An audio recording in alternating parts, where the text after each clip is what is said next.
Hey everyone, welcome back to the Chrysalis Effect. Now we're going to go back to Aweber land, and talk about follow-up versus broadcast. There's two types there that we'll be discussing. So before we move forward with the technical steps of actually installing your opt-in box, I want to teach you about the different ways you can contact those subscribers who do opt into your list. There are two methods, follow-up and broadcast. A follow-up email is one that you set up ahead of time. You may hear marketers refer it as dripping information to your list. Broadcast emails are those where you write up a message and blast it out to your subscribers. Only those on your list at that time would get the message. Others who would come later wouldn't see it. Unlike a follow-up email series where everyone goes through the series in order.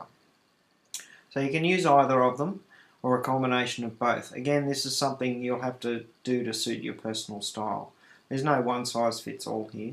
I like to use a combination of follow-up and broadcast personally. Writing a series of follow-up emails.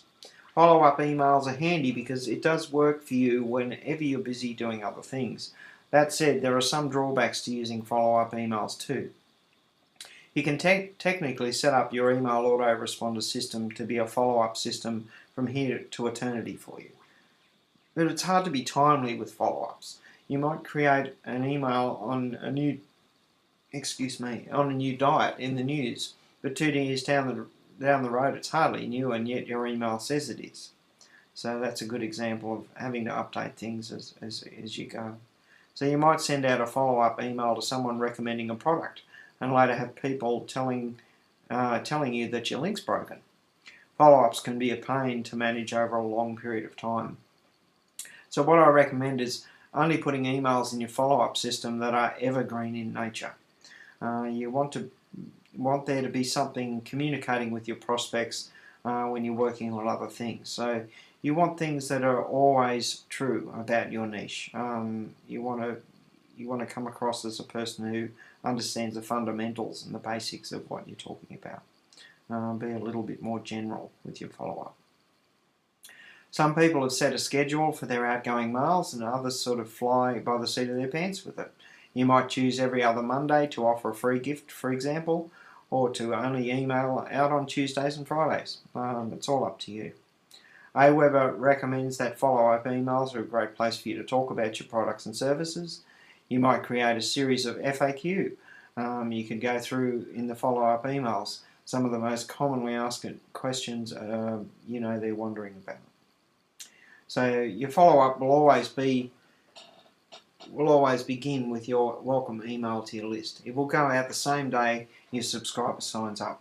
From that point on, schedule your follow-ups however you want the intervals to work for you. So whatever you feel there, you can just test and measure and see what sort of happens, what's working for your niche.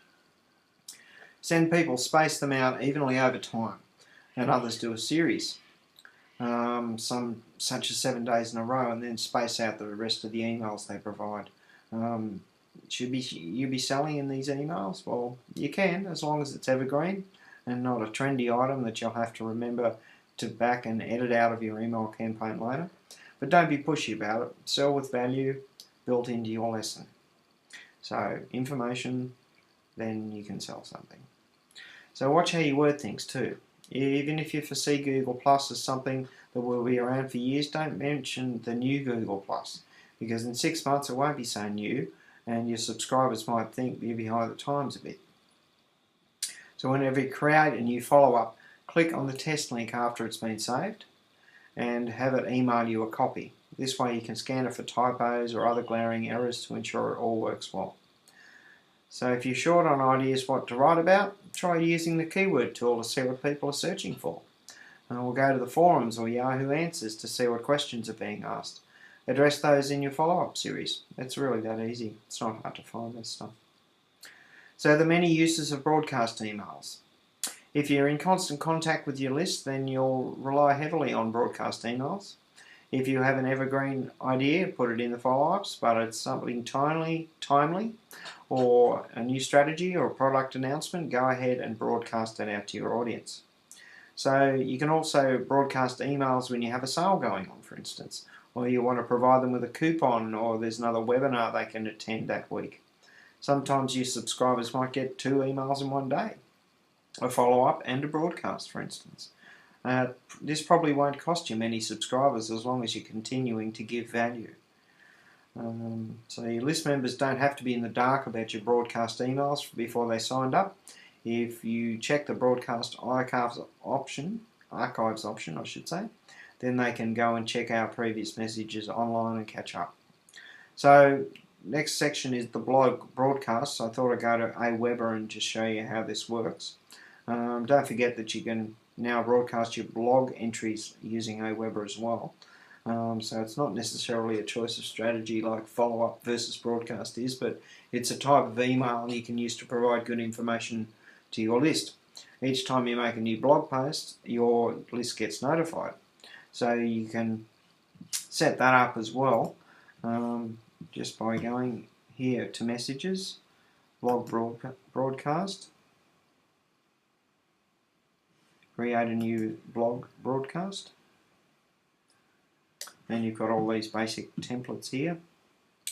You can just choose one there, that looks good. Load the template and just fill in all the stuff you need to fill in.